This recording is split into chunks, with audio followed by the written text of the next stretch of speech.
হে কৃষ্ণ। আশা করি ভগবানের আশীর্বাদে আপনারা সকলেই ভালো আছেন। আজকে আমি চলে এসেছি এই পুরুষোত্তম মাসে বা মল মাসে কি কি করলে ভালো হবে, আর কবে একাদশী ব্রত পালন করব, তার মাহাত্ম্য কী, কখন একাদশী কোন টাইমে ভঙ্গ করব, আপনাদেরকে বলার চেষ্টা করব। আপনারা সকলে মন দিয়ে শ্রবণ করুন। আপনারা সকলে জানেন যে এইটা মল মাস অনেকে বলে, আবার বলেন কি যে পুরুষোত্তম মাস। পুরুষোত্তম মাস কেন বলা হয় না, এই মল মাস যে দেবী উনি মনের কষ্ট পেয়েছিলেন কেন, না অনেকে যেরকম আমাদেরকে বলে, অনেকে অনেক অনেক রকম কথা না, তাই সেই রকম এই মল মাস দেবীকে নানা দেবীরা বলে যে তোমার এই কি মাস, এই মাসে কোনো শুভ কাজ হয় না, কোনো পুজো পাঠ হয় না, তোমার এই মাস ভালো নয়। তার এই মল মাস দেবী মনের কষ্ট পেয়ে উনি গোলক বৃন্দাবনে গেছিলেন কৃষ্ণর কাছে জিজ্ঞাসা করার জন্যে। তা কৃষ্ণর কাছে গিয়ে সেখানে কান্নাকাটি করছেন। তখন কৃষ্ণ বললেন যে এইখানে সবাই আনন্দে সুখ সুখ লাভ করে, তো তুমি কেন কান্নাকাটি করছো, তোমার কী অভিযোগ তুমি আমাকেই বলো। তো তখন এই মল মাস দেবী বললেন যে সকলে বলে এই মাস ভালো নয়, এই কাজে শুভ কাজ হয় না, কোনো পুজো পাঠ হয় না, তাই কেন আমার এই মল মাস দেবী হয়েছে, আমার এটা ভালো লাগছে না, নানা লোক নানা কথা বলছে। তখন ভগবান বললেন, ও আরে এই কথা, ওটা কোনো ব্যাপার নয়, এই মল মাস আজ থেকে আমার নামে পরিচিত হবে। তাই বলা হয় কি না পুরুষোত্তম মাস। এই মাসে যে যাহা করবেন হাজার হাজার হাজার হাজার পুণ্য ফল তার লাভ হবে। এই পুরুষোত্তম মাস হচ্ছে খুবই গুরুত্বর মাস। মানে এতগুলো যে মাস, 12টা যে মাস, সব মাস থেকে সর্বশ্রেষ্ঠ ভগবানের হচ্ছে প্রিয় মাস। সর্বশ্রেষ্ঠ প্রিয় মাস এই পুরুষোত্তম মাস। ভগবানের নামে এই পুরুষোত্তম মাস চতুর্দিকে প্রচার। আর আমরা সকলে বলি যে মল মাসে কোনো শুভ কাজ হয় না, পুজো হয় না, এ হয় না, কিন্তু ভগবানের পুজো কখনো বন্ধ থাকবে না, ভগবানের পুজো সদাই হতে থাকবে। তাই এই পুরুষোত্তম মাসে আপনি যদি দুটো একাদশী ব্রত পালন করেন, শাস্ত্রতে উল্লেখ আছে যে নিঃসন্তান যে আছে সে সন্তান লাভ করতে পারে। এমনকি 10,000 বছর তপস্যা করলে পুণ্যফল লাভ হয়েও তার সন্তান লাভ হয়নি। 10,000 বছর কৃতবীর্য রাজা 10,000 বছর তপস্যা করেও উনি সন্তান লাভ করতে পারেনি, কিন্তু এই পুরুষোত্তম মাসে একাদশী ব্রত পালন করে উনি পুত্র সন্তান লাভ করতে পেরেছিলেন। তাই এই পুরুষোত্তম মাস হচ্ছে খুব গুরুত্বর মাস, ভগবানের অত্যন্ত প্রিয় মাস। এমনকি বৈশাখ মাস, কার্তিক মাস, মাঘ মাস, তার থেকে এটা সর্বশ্রেষ্ঠ মাস। আপনারা এই পুরুষোত্তম মাস যদি পালন করেন বা এই পুরুষোত্তম মাসে যদি একাদশী ব্রত পালন করেন, তাহলে আপনার জীবন ধন্য হয়ে যাবে। তাই এই পুরুষোত্তম মাসে কি কি করতে হবে, ভোরবেলা উঠে গঙ্গাবতী স্নান করবেন। আবার যদি গঙ্গা স্নান করেন তাতে আরও ভালো হবে, ভগবানকে মঙ্গল আরতি করতে পারবেন। তারপরে আর একটা কী করবেন, ধূপ প্রদীপ দেখাবেন। ধূপটা যখন ভগবানকে দেখাবেন 7 বার, প্রদীপটা যখন দেখাবেন চরণে 4 বার, নাভিতে 2 বার, মুখমণ্ডলীতে 3 বার, সমস্ত শরীর 7 বার। আপনি এইভাবে এই পুরুষোত্তম মাসে আপনারা প্রদীপ দেখাবেন ভগবানকে। কার্তিক মাসে আমরা প্রদীপ দান করি, কিন্তু এই পুরুষোত্তম মাসে যদি আপনি প্রদীপ দান করেন আপনার অনেক পুণ্যফল লাভ হবে, হাজার হাজার। আপনি এই পুরুষোত্তম মাসে ভগবানকে প্রদীপ নিবেদন করতে পারেন। আবার বলছি, চরণে 4 বার, নাভিতে 2 বার, মুখমণ্ডলীতে 3 বার, সমস্ত শরীর 7 বার। এইভাবে ভগবানকে প্রদীপ নিবেদন করবেন, ঘিয়ের প্রদীপ নিবেদন করবেন। একটা ঘিয়ের প্রদীপ নেবেন, তার সামনে একটু কর্পূর দিয়ে দেবেন, দিয়ে ভগবানকে প্রদীপ নিবেদন করবেন। মহামন্ত্র, এই কলিযুগে মহামন্ত্র হচ্ছে হরে কৃষ্ণ কৃষ্ণ কৃষ্ণ হরে হরে, হরে রাম রাম রাম হরে হরে। এইভাবে বলতে বলতে ভগবানকে প্রদীপ নিবেদন করবেন। আর ভগবানের বাঁ সাইড দিয়ে শুরু করবেন, ঘড়ির কাঁটার মতন শুরু করবেন, বাঁ সাইড দিয়ে শুরু করবেন, ডাঁ সাইডে শেষ করবেন। তো যাই হোক, এইভাবে এই আরও একটা কি, এই পুরুষোত্তম মাসে তুলসী মঞ্চ বা তুলসী মন্দির যদি 33 বার পরিক্রমা করেন, বা কোনো মন্দিরে গিয়ে 33 বার পরিক্রমা করেন, আপনার হাজার হাজার হাজার হাজার পুণ্যফল আপনি লাভ করতে পারবেন। তাই বলছি, এই আপনারা যারা পারবেন 33 বার তুলসী মন্দির পরিক্রমা করতে পারেন, বা যে কোনো মন্দিরে গিয়েও পরিক্রমা করতে পারেন। আর ভগবানকে প্রদীপ দান করবেন, ধূপ দান করবেন।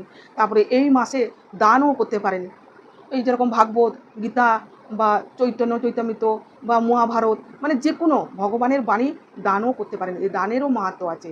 গঙ্গা স্নানও করতে পারবেন ভোরবেলা। এই পুরুষোত্তম মাস হচ্ছে ভগবানের অত্যন্ত প্রিয় মাস আর সর্বশ্রেষ্ঠ মাস। এর মতন আর মাস হয় না। যাই হোক, আমি পুরুষোত্তম মাসের কথা আপনাদেরকে বললুম। যাদের যাদের ভালো লাগবে, যারা পরম ভক্ত আছেন ভগবানের, তারা করতে পারেন। আর এই পুরুষোত্তম মাসে যদি একাদশী ব্রত পালন করেন, দুটো একাদশী পড়ে, যদি আপনারা সারা বছর যদি না করেছেন, যদি কোনো নতুন বন্ধু এই ভিডিওটা যদি দেখেন, তাহলে অতি অবশ্যই এই পুরুষোত্তম মাসে দুটো একাদশী ব্রত পালন করবেন। এর মাহাত্ম্যটা শুনুন, আপনি ঠিক বুঝতে পারবেন। আর যারা নিঃসন্তান আছেন, তারাও এই পুরুষোত্তম মাসে দুটো একাদশী ব্রত পালন করুন। ভগবান কৃপায় আপনি সন্তান লাভ করতে পারবেন, কেন শাস্ত্রতে উল্লেখ আছে। আর কৃত রাজা উনি সন্তান লাভ করেছিলেন। তাই আপনাদেরকে বলবো, হাত জোড় করে অনুরোধ করি বলবো যে আপনারা এই পুরুষোত্তম মাসে আপনারা দুটো একাদশী ব্রত পালন করুন। আপনারা তো সকলেই জানেন যে একাদশী ব্রত পালন করতে গেলে কী কী নিয়ম পালন করতে হয়, তাই আমি আজকে আর আপনাদেরকে বলছি না। তা আমি সরাসরি চলে যাচ্ছি যে একাদশী কবে পড়েছে। একাদশী পালন করবেন কবে না, 27শে মে, 12ই জ্যৈষ্ঠ বুধবার। 27শে মে, 12ই জ্যৈষ্ঠ বুধবার। আর পালন করবেন 28শে মে, 13ই জ্যৈষ্ঠ বৃহস্পতিবার। 4:50 থেকে 7:59 মধ্যে একাদশী ভঙ্গ করবেন দ্বাদশী দিনে বৃহস্পতিবার। 4:50 থেকে 7:59 মধ্যে একাদশী ভঙ্গ করবেন দ্বাদশী দিনে। এবারে একাদশীর মাহাত্ম্য আমি শুরু করছি। যুধিষ্ঠির মহারাজ জিজ্ঞাসা করলেন, হে জনার্দন, বহু ধর্মকথা ব্রত কথা শুনেছি। এখন পুরুষোত্তম মাসের সর্বপাপ বিনাশকারী পুণ্যদায়িনী শুক্লপক্ষিয়া একাদশী পদিনী। এখন একাদশী কথা আমাকে বলুন, যে শোনা মাত্র পরম পদ প্রাপ্তি হয়ে যায়।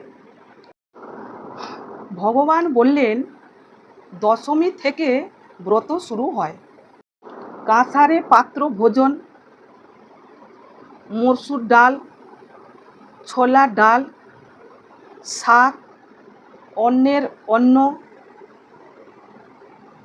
আমিষ ভোজন দশমী দিনে বর্জন করতে হবে। পরদিন প্রাতঃ স্নান করে সুগন্ধি ধূপ, প্রদীপ, চন্দন ইত্যাদি দ্বারা পূজা করতে হয়। রাত্রি জাগরণ করে ভগবানের নাম কীর্তন গুণগান করতে হয়। যারা পারবেন রাত্রি জাগরণ করবেন, ভগবানের নাম সংকীর্তন, ভগবানের মহিমা কীর্তন এইগুলো করতে পারবেন। এখন এই ব্রত ইতিহাস কাহিনী বলছি, আপনার মনোরঞ্জনের জন্যে আমি বলছি। পূর্বে পুলস্ত্য মুনিকে দেবশ্রী নারদ জিজ্ঞাসা করেছিলেন, এই একাদশীর কাহিনী বলেছিলেন। পুলস্ত্য মুনি দেবশ্রী নারদকে এই একাদশী কাহিনী বলেছিলেন। সময় রাজা কার্তিক বীর্য লঙ্কাপতি রাবণকে পরাজিত করেছিলেন, তার কারাগারে বন্দি করে রেখেছিলেন। পুলস্ত্য মুনি রাজার কাছে প্রার্থনা করলেন রাবণকে ছেড়ে দিতে। রাজা মুক্তি করে দিলেন। যেহেতু পুলস্ত্য মুনি প্রার্থনা করেছেন, ওনার কাছে অনুরোধ করেছেন যে রাবণকে মুক্তি করে দাও, তাই রাজা মুনির কথার মতন মুক্তি করে দিলেন। নারদ মুনি খুব আশ্চর্য হয়ে গেছিলেন। এই কথা শুনে পুলস্ত্য মুনিকে নারদ মুনি জিজ্ঞাসা করেছিলেন, হে মুনিবর, ইন্দ্র সহ সকল দেবতা রাবণের কাছে পরাজিত হয়েছিলেন। এই কার্তিক বীর্য রাজা কিভাবে কি করে রাবণকে পরাজিত করলেন। হে মুনিবর, আপনি কৃপা করে আমায় বলুন। পুলস্ত্য মুনি বললেন, এই কার্তিক বীর্য জন্ম হয়েছিল এই পুরুষোত্তম মাসে, এবং তার মাকে কিভাবে অনুসয়া দেবী উপদেশ দিয়েছিলেন সেটিও বলেছিলেন। কার্তিক বীর্য জন্মের কাহিনীর কথা বলছেন। ত্রেতা যুগে হয় বংশের কৃতবীজ নামে এক রাজা ছিলেন। মহিষ্মতিপুরে রাজধানী ছিল। রাজার 1000 পত্নী ছিল। পুত্র সন্তান হলো না। 1000 পত্নী থেকেও পুত্র সন্তান কারো হলো না। দেবতার আরাধনা করেও হয়নি। এমনকি মুনি ঋষির আজ্ঞা অনুযায়ী পালন করেও বিভিন্ন ব্রত পালন করেও সন্তান লাভ হলো না। তপস্যায় যাবেন বলে মন স্থির করলেন। কৃতবীর্যের রানী রাজা হরিশ্চন্দ্রের কন্যা পদ্মিনী নামে ছিলেন। অত্যন্ত পতিব্রতা স্বামী। তিনিও তপস্যার জন্য স্বামীকে ছেড়ে কোনো পত্নী থাকতে পারে না। স্বামী যখন তপস্যায় যাবে যখন বলছেন, তাই পত্নীও বললেন যে আমিও তোমার সঙ্গে যাব। মন্দার পর্বতে গমন করলেন। এখানে তারা 10,000 বছর তপস্যা করেও কোনো ফল লাভ হলো না। এই সুখ থেকে কৃতবীর্য বঞ্চিত হলেন। রানী পদ্মিনী মহা সাধ্বী অনুসয়াকে জিজ্ঞাসা করলেন, হে সাধ্বী, পুত্রের লাভের জন্যে আমার স্বামী 10,000 বছর তপস্যা করেছিল। এখন যে ব্রত পালনে ভগবান প্রসন্ন হন, পুত্র লাভ হয়, এমন কি উপায় বলুন। পদ্মিনী প্রার্থনা শুনে অনুসয়া প্রসন্ন হলেন। প্রসন্ন হয়ে বললেন, 32 মাস পরে এক অধিক মাস বা পুরুষোত্তম মাস আসে। এই মাসে অন্য মাসের থেকে সর্বশ্রেষ্ঠ। পদ্মিনী ও পরমা দুটি একাদশী। এই ব্রত পালন করলে পুত্রদাতা ভগবান শীঘ্রই প্রসন্ন হবেন। অনুসয়া নির্দেশ অনুযায়ী পদ্মিনী পরম শ্রদ্ধাকারে এই ব্রত পালন করলেন। ভগবান প্রসন্ন হয়ে গরুর বাহন পিঠে বসে এলেন। ভগবান বললেন, হে পদ্মে, আমি প্রসন্ন হয়েছি। পুরুষোত্তম মাস আমার প্রিয় হয়। এই মাসের একাদশী প্রিয়। তিনি এই ব্রতের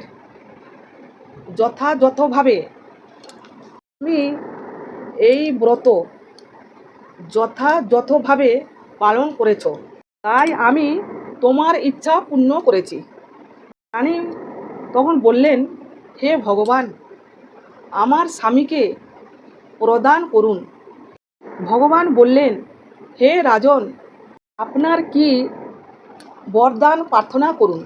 রাজা তখন অতি আনন্দ সহকারে বললেন, হে জগৎপতি মধুসূদন, দেবতা, মানুষ, নাগ, দৈত্য, রাক্ষস আদি কেউ তাকে পরাজিত করতে পারবে না। কোন পুত্র প্রার্থনা করি। কৃতবীজ এই প্রার্থনা করলেন ভগবানের কাছে। এই পুরুষোত্তম মাসে পদ্মিনী একাদশী ব্রত পালন করে কি লাভ হলো আপনারা শুনতে থাকুন। রাজার প্রার্থনা অনুসারে প্রদান করলেন। ভগবান কৃতবীজকে বরদান দিয়ে উনি চলে গেলেন। রাজা তার পত্নীকে নিয়ে রাজ্যতে ফিরে গেলেন। যথাসময় মহাবলশালী রানীর গর্ভে পুত্র জন্ম হলো। হরি বল। এই ত্রিলোকে তার মতন বীর ছিল না। কৃতবীর্য তার পুত্র নাম রাখলেন কার্তিক বীর্য। কৃতবীর্যের পুত্র নাম কি হলো না কার্তিক বীর্য। এই পুরুষোত্তম মাসে তার বাবা মা এই ব্রত পালন করে আর ভগবানের বরদান পেয়েছিলেন, তাই এতটা সে বলবান হয়েছিলেন যে লঙ্কাপতি রাবণকে পরাজিত করে বন্দি করে রেখেছিলেন। কিন্তু যে লঙ্কাপতি রাবণ সমস্ত দেবতাদেরকে এমনকি ইন্দ্রদেবকে পরাজিত করেছিলেন, তা সেই রাবণকে এই কার্তিক বীর্য পরাজিত করে কারাগারে বন্দি করে রেখেছিলেন। তাহলে কতটা এই একাদশীর তার ফলাফল আপনারা তার মাহাত্ম্য শুনে বুঝতে পারছেন। রাবণ তার কাছে পরাজিত হন। আর শ্রীকৃষ্ণ বললেন, হে মহারাজ, এই ব্রত যিনি পালন করেন তিনি ভগবান শ্রীহরি পাদপদ্মে ভক্তি লাভ করবেন। শ্রীকৃষ্ণর উপদেশে ধর্মরাজ সহপরিবারে এই একাদশী ব্রত পালন করলেন। তিনি এই ব্রত মাহাত্ম্য পাঠ করেন ও শ্রবণ করেন, বহু পুণ্য লাভ করবে। হরি বল। এই ছিল একাদশীর মাহাত্ম্য। আপনারা শ্রবণ তো করলেন, এবার সকলকে আমি বলবো এই পুরুষোত্তম মাস, এই জ্যৈষ্ঠ মাস আপনারা সকলে একাদশী ব্রত পালন করুন। বিশেষ করে এই একাদশী পুত্র দান করে। আর ভগবানের সর্বশ্রেষ্ঠ পুরুষোত্তম মাস, উনি নিজের নামে এই মাসের নাম রেখেছেন। ভগবানের অত্যন্ত প্রিয় মাস, তাই সকলকে বলবো আপনারা যথাসাধ্য চেষ্টা করুন পালন করার জন্য।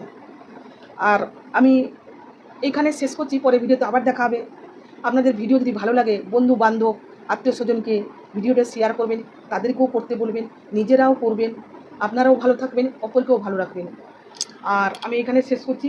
জয় শ্রীকৃষ্ণ চৈতন্য প্রভু নিত্যানন্দ শ্রী অদ্বৈত গদাধর শিবাচার্য গৌর ভক্তবৃন্দ। হরে কৃষ্ণ, নমস্কার।